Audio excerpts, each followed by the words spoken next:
Hello, ভালো আছো তো সবাই? আমার নতুন একটা ভিডিও দেখার জন্য সবাইকে অনেক অনেক ধন্যবাদ। আজকে একটা দুর্দান্ত রেসিপি নিয়ে চলে এসেছি। বাজারে পেলে কালই কিন্তু সর্ষের শাক আনিয়ে নাও, আর না হলে রেসিপিটা পরের বছরের জন্য তুলে রাখো। চলো তাহলে শুরু করা যাক।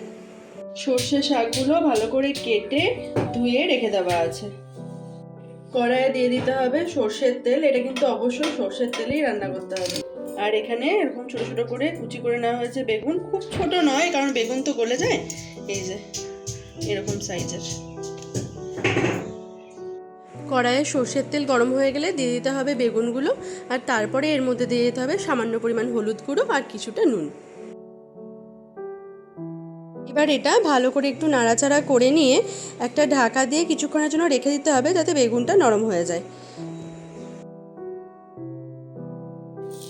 বেগুনগুলো সুন্দর ভাজা ভাজা হয়ে গেছে। খুব বেশি কিন্তু এটা সেদ্ধ করলে হবে না, কারণ এটা তো আবার শাকের মধ্যে পড়বে, তখন আর বেগুন কিছু খুঁজে পাওয়া যাবে না।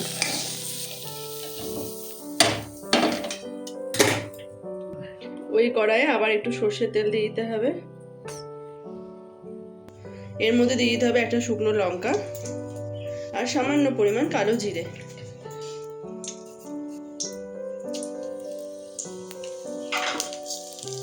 তেলের মধ্যে শুকনো লঙ্কার কালো জিরে ফোড়নের গন্ধ আমার খুব ভালো লাগে। এরপরে এর মধ্যে দিয়ে দিতে হবে বেশ কিছুটা রসুন থেতো করে। এখানে একটা গোটা রসুনকে কোয়াগুলো বার করে মানে ওর যে খোলা ছাড়িয়ে থেতো করে রাখা আছে। এখানে কিন্তু রসুন কুচি করা বা পেস্ট করার প্রয়োজন নেই, থেতোই করতে হবে, কারণ থেতো করলে এটা বেশি ভালো লাগে, মুখে একটু করে পড়বে। এখন রসুনটা থেকে ভালো একটা গন্ধ বেরিয়ে গেলে এর মধ্যে দিয়ে দিতে হবে ওই কুচি করে রেখে ধুয়ে রাখা যে সর্ষের শাকগুলো সেগুলো। এবার এই সমস্ত কিছুকে একসঙ্গে নাড়াচাড়া করে নেবো কিছুক্ষণের জন্য। শাকটার পরিমাণটা অনেকটা বেশি মনে হচ্ছে এখন, কিন্তু কিছুক্ষণ পরেই না শাকটা একদম কমে যাবে। শাক তো জল বেরোতে শুরু করবে। কোনো শাকেই তো আলাদা করে জল দিতে হয় না, তবে শাকের মধ্যে একটুখানি নুন দিয়ে শাকটা ঢাকা দিতে হবে। আমি দিয়ে দিলাম সামান্য পরিমাণ নুন, আর দিয়ে দেবো সামান্য পরিমাণ হলুদ গুঁড়ো। তবে নুনটা কিন্তু একটু বুঝে দিতে হবে, কারণ শাকটা কমে যাবে, আর ওখানে বেগুনেও কিন্তু নুন দেওয়া আছে। একটুখানি নাড়াচাড়া করলেই দেখতে পাবে শাক থেকে কী পরিমাণ জল বেরিয়েছে। দেখো কতটা জল বেরিয়েছে শাক থেকে। এখন যদি নুনটা ঠিক মতো নেওয়া না হয়ে থাকে না, প্রচুর নুন হয়ে যাবে। শাকটা নিজের জলে একদম সেদ্ধ হবে।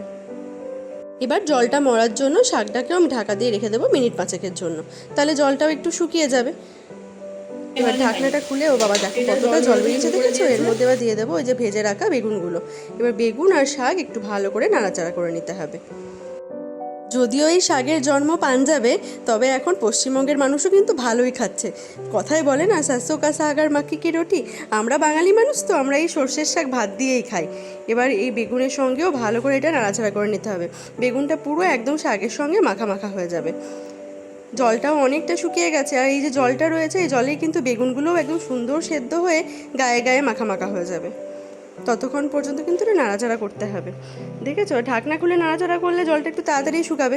হ্যাঁ, তবে সেদ্ধ হয়নি এমন সময় বা ঢাকনা খুলে দিলে হবে না, সেদ্ধ হয়ে যাওয়ার পরে ঢাকনাটা খুলে নাড়াচাড়া করতে হবে। আমি বাপু যদিও কখনো ওই মাক্কি কি রুটি খাইনি, তবে তোমরা যদি কেউ খেয়ে থাকো আমাকে অবশ্যই জানিও। আমি তো এই সর্ষের শাক ভাত দিয়েই খেয়েছি। তোমরা কি এই সর্ষের শাক কেউ কোনোদিন খেয়েছো? কী দিয়ে খেয়েছো আমাকে জানিও, ভাত দিয়ে না রুটি দিয়ে?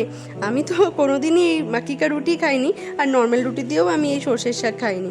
এবার বেশ নাড়াচাড়া করা হয়ে গেছে, বেশ কিছুক্ষণ সময়ও হয়ে গেছে। এরপরে এর মধ্যে দিয়ে দেবো একটা কাঁচা লঙ্কা, চিড়ে রাখা কাঁচা লঙ্কা। তোমরা চাইলে এই লঙ্কাটা দেওয়াটা অ্যাভয়েড করতে পারো, তবে এই লঙ্কাটা লাস্টে দিলে না একটা সুন্দর গন্ধ বেরোয়, তার জন্য আমি দিলাম। এবার একটুখানি নাড়াচাড়া করলেই কিন্তু আমাদের এই সর্ষের শাক একদম রেডি হয়ে যাবে। সর্ষের শাক আমার একদম রেডি আর সার্ভ, গরম গরম ভাতের সাথে। এবার শুধু খাওয়ার অপেক্ষা।